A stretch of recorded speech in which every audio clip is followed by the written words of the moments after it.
So, hi, I'm Sydney, and I read the book Medical Bondage by Deidre Owens. Hi, I'm Amy, and I read Heavy by Keith Lehman.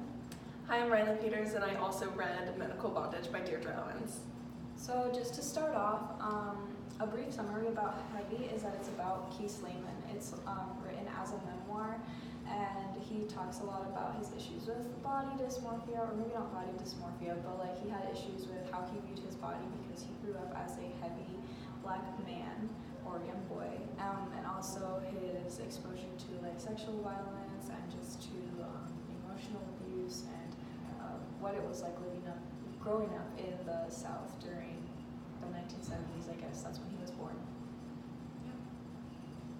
So to add to the introduction portion, Medical Bondage basically, it focused on American gynecology and specifically the underrepresented role that African American women, enslaved women, played in the formation of medical bondage as they were seeking their own reproductive health, and as doctors somewhat targeted them as subjects, test subjects, and so on. So bouncing off the idea, there's actually a quote on Medical Bondage that says, "Parental risks was a price that slave owners, and by extension the doctors they hired to care for their female labor force, were willing to pay to ensure that black women continued to birth slaves with great frequency." Page 45. That's definitely an example of social determinants because of their environment they were in and exposed to. That's kind of what, their living situation and stuff, that kind of led them to that point. So, And they're taking advantage for it. Yeah, it was interesting. Something that I hadn't really recognized in slavery before was that, especially after it became illegal to continue importing enslaved people into the country, then black women's worth and black enslaved women's worth primarily came from their ability to reproduce, because that's where America's workforce was coming from these enslaved people groups. And so to continue the cycle of enslavement, they needed their reproductive abilities. That's so sad. I know. but their value is worth, I know. that's their value basically. And that's really interesting. Sorry. Yeah.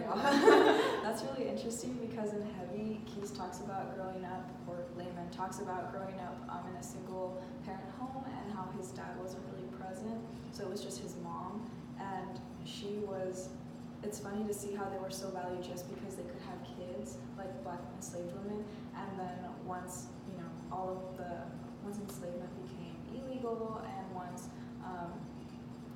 that was no longer where the majority of the workforce came from, his mom is not valued in society.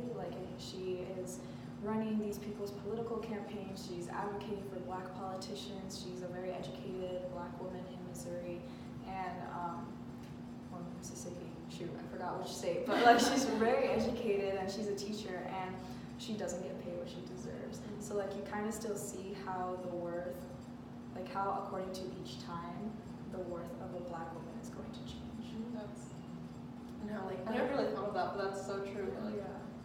How the historically the historical trauma of enslaving enslaving people, that perception that looks down on black individuals, and especially black women, as less than, and being defined by their worth being defined by things that isn't, that white women and other individuals aren't held to. Yeah, they're not held to that standard. And I think it's also interesting because black women, their worth is with childbearing during enslavement, and then in order to this isn't necessarily exactly from this book. I had to read a book for You Found, which was called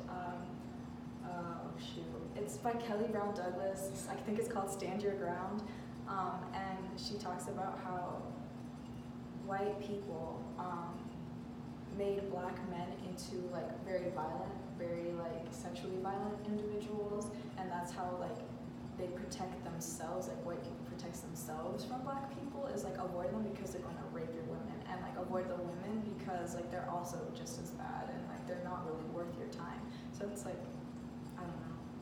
that like misguided perception Yeah, that was also like touched on in medical bondage, Okay. especially how like black men are treated as like something to be feared. And Yes, yeah, like they have a feared body. exactly. Yeah. And then black women were these like hypersexual objects, which like enabled especially like during times of enslavement, enabled like owners, white like plantation owners and whatnot, to rape their slaves, because like they there's one thing that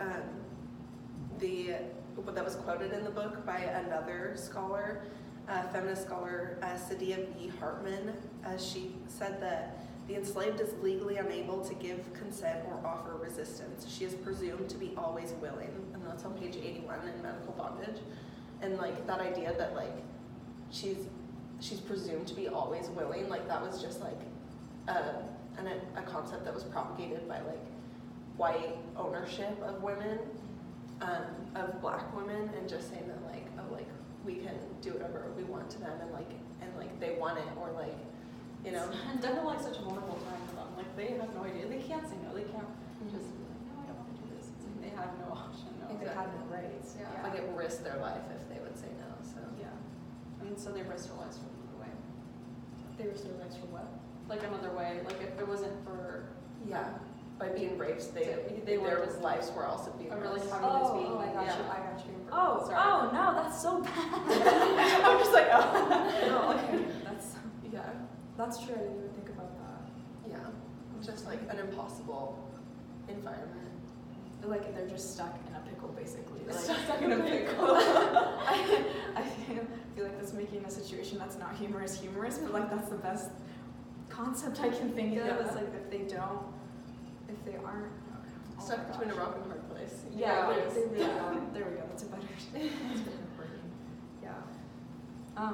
There was a quote in Heavy that it was actually in the description of like what Heavy was about, but I thought it was really good and really true.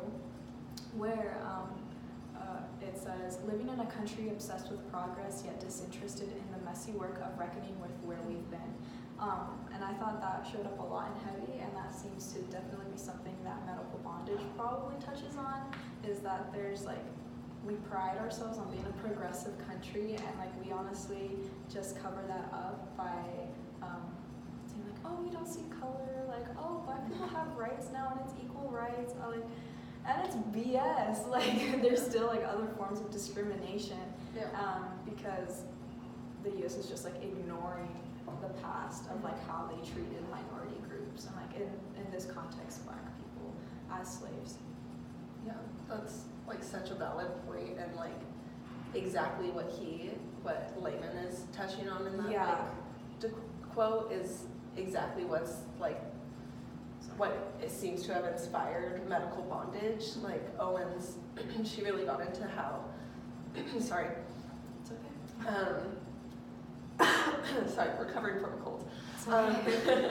How like white doctors are like a Dr. Sims and like a variety of other doctors are praised for like, oh, like they're the fathers of gynecology, and and they're just like praised for that role. But meanwhile, the roles of like black women and even impoverished like Irish immigrant women, the roles that they played are completely overlooked. But also like kind of changing the perspective, like coming from a doctor's point of view. Okay, not from me, but like from this book, I'm just like including this other book called When Breath Becomes Air. I started reading it for fun. Why, I don't know, it's just really interesting, and it was just essentially how this doctor who was just in the process of like residency, everything, went through everything, and now that he was just like at his high point in life, just succeeding, just everything was great, he ends up having lung cancer, and from his point of view, don't really remember like what exactly like what he quoted, but he essentially said like things along the lines that he's like, now that I see how a patient feels, like I never saw myself being in this position and stuff, and like they're so vulnerable, and now that I'm the person, like now I want all that, and like now I understand how my patients feel, and I could have done this to change this, but it's definitely, I mean, that's not kind of relating to this because that's more like slavery and So like, but it's just like his point of view. The like, vulnerable oh, wow, a white doctor, especially a white male doctor, was not going to understand the vulnerable position. Until and like he said, he's like, you won't understand until it happens to you. And like you can't really become a black enslaved woman at that time period. Like, you know? Like there's no way to understand, but yeah, and especially with like the ways that people like slaves were presented. So we talked about that, like how men were made into very violent and women were hypersexualized. And so like I don't know, just the views that people already had of enslaved people, I think it would have been very difficult to change that. Like we're still working on that. We're still working on breaking down those stereotypes. So especially when, but that's like in a culture that is trying to break down those stereotypes. yeah, even though like we can't fully understand what it was like to be in those situations, and we're still seeing the lasting effects of those like traumatic events. But I think that it can like continue to be combated by like trying to understand and like actually examining the past and like not really just be in their shoes, like Empathy. That's why it's so Yeah. important. and that's the whole point of like becoming a doctor. And like that's what like you feel empathy. You're just like, okay, I understand. Not just I understand like please. You're not here a just prescription. Yeah. It's like no, it's like I really truly feel That's sorry. that's one thing that like really gets me in about medicine is that like the sometimes like unequal power dynamics between doctors and their patients, and because like doctors are so like esteemed in society as like these highly Blindly educated, trusted. blindly trusted, definitely. And I think sometimes doctors, whether they mean to or not, take advantage of that power and kind of like don't really pay attention to the concerns or like spend time on explaining things to their patients or like being in this partnership that works for the benefit of their patient, and sometimes they're just working for their own benefit or just like a variety of different reasons to get to the next patient, anything. So Our crunch time. And I think a way that power dynamic, the power dynamic was shown in Heavy.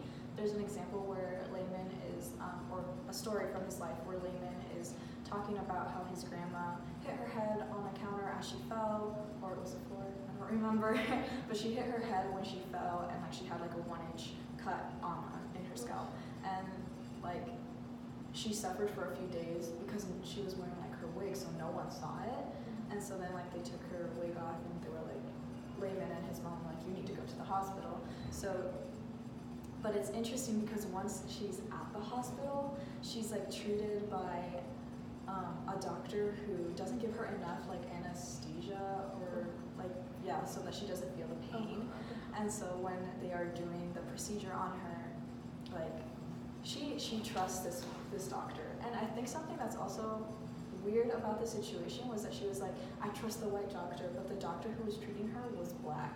Like he was like a light colored black man, but I don't know. That's like not part of the point. But I just thought that was really interesting. Yeah. But like a quote that Layman writes is that if I can find it. Oh yeah. So the quote was, I knew but didn't want to admit why Grandmama was screaming and why the black doctor with the dry red afro didn't give her enough anesthetic, why he thought cutting a full 1.5 inches deep into the back of her skull was for her own good. And that's, I believe, page 169. Yeah, on page 169. So like even those ideas of like the power equal like dynamic does not exclude doctors of color. So I just thought that was interesting. and the treatment of his grandmother, of like acting like the doctors assuming that like not giving her enough anesthesia and just like putting her in a position to like feel all this pain.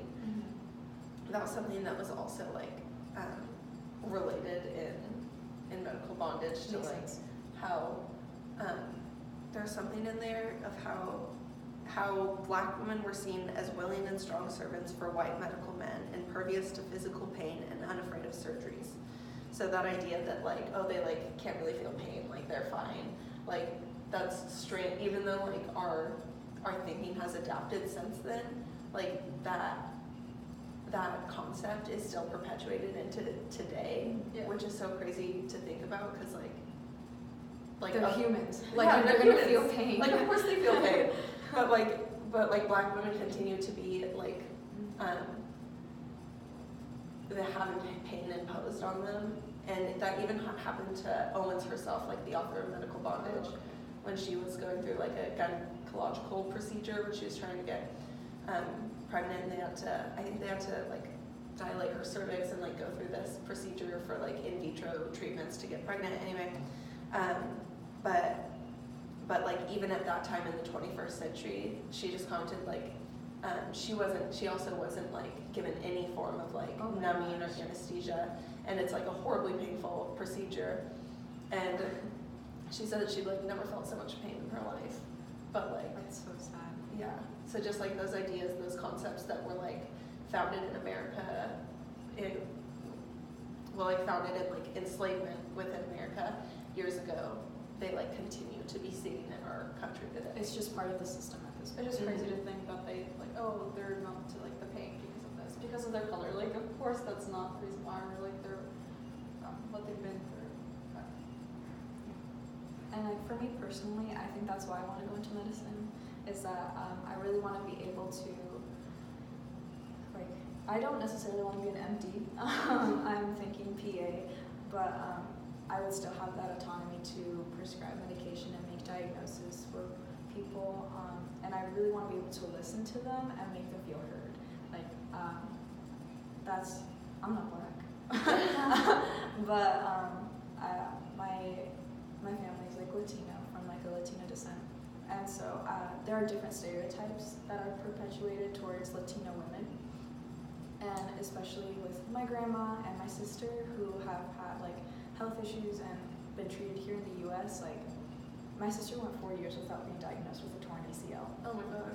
So like, I don't know, that just really bothers me, because the doctors don't really take her seriously, and they, like with my grandma, if she talks about her pain, they're like, oh, she's exaggerating, like she's being dramatic, because like there's this stereotype for Latino women that they're like dramatic and like passionate, and so, you know, and it's just not true. So like for me personally, I want to go into medicine to help combat those stereotypes, because I have experienced them and my family members have experienced them.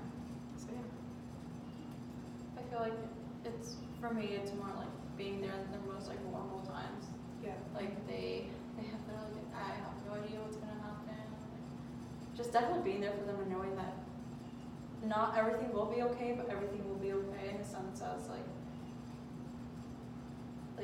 I don't know how to really explain it, but it's just in a way that they will be heard, they will be like just like really listening to Like you want to make sure that they feel like they're heard And that they're like in good hands. And yeah. That they can trust someone that kind of not really been in their shoes, but just experiencing and just eye-opening experiences definitely. It's not gonna like, oh, I'm just gonna ignore this, like it'll be okay. Like just kind of basically wear a band-aid, just like wear a band-aid, so should I be okay? Like no, like you want to care for them with dignity. Yes. Yeah, that's so important.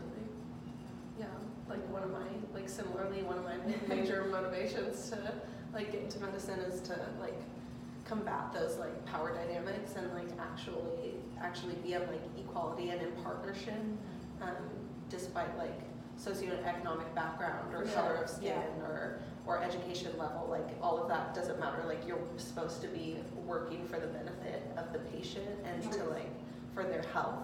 Not the benefit for yourself. Yeah, not the benefit for yourself, for your hospital, for monetary gain, for whatever reason. You are a servant. Yeah, to your community. like that's what you are doing. Exactly, and I just like wanna be a part of that and like be in partnership with patients. It's so important. Yeah, I like really enjoyed the book. I enjoyed mine too. I'm not gonna lie, at first I read the first chapter and I was at my sister's dance recital.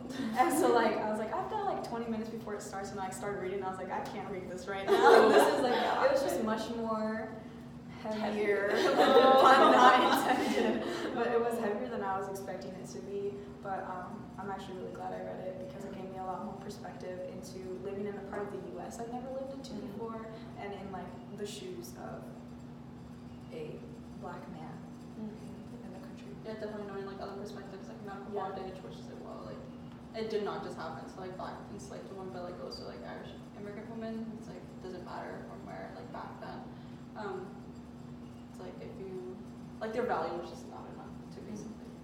Yeah, I think it's just like interesting how we see like so many similar themes in medical bondage, which is like primarily focusing in like 200 years ago during times of enslavement, and heavy, which is like modern day 21st century, and then even just like in our own, like not personal experience necessarily, but like we still see these like what's next kind of thing. yeah, these like ideas are still perpetuated Like into the today. effects. Exactly. Yeah. Yeah, the constant like trickle down effect of just like biases and discrimination and whatnot that's continues to affect Black individuals and continues to overshadow individuals in history who played, whether it be like Irish immigrant women or Black enslaved individuals. There continue to be like, their stories continue to be suppressed, and the effects of that are seen in heavy, and they're seen in life, and it's just like, I don't know, They're just seen in like Yeah. how people live, like in the communities that people live in, like the social determinants and all that stuff. yeah, they're like lasting determinants that were like rooted in slavery and like so long ago, and those determinants are still like Rooted in laws still rooted today. in laws, hey, Rooted in politics. yeah, and they're still affecting individuals today. Any other thoughts? No. I really enjoyed the book, and I think it's like really interesting. And now I kind of want to get into heavy. Like, No, I know, really I know, we're gonna have to like, swap. Hearing it from you, it's like, I really want to know. Like, Yeah. No, it's definitely a good book, and I would recommend it. Yeah. Especially if like you're interested in like not having those or like fixing the power dynamic between a doctor and a patient, just because it gives you a more modern look into what people experience. To begin to understand it, really. Yeah. Yeah. Well, Thanks for watching. thanks for watching. We enjoyed the books and Yeah. enjoyed figuring out how they relate to one another. Yeah, for sure. And I hope you enjoyed our discussion. And Thanks for watching again. thank you.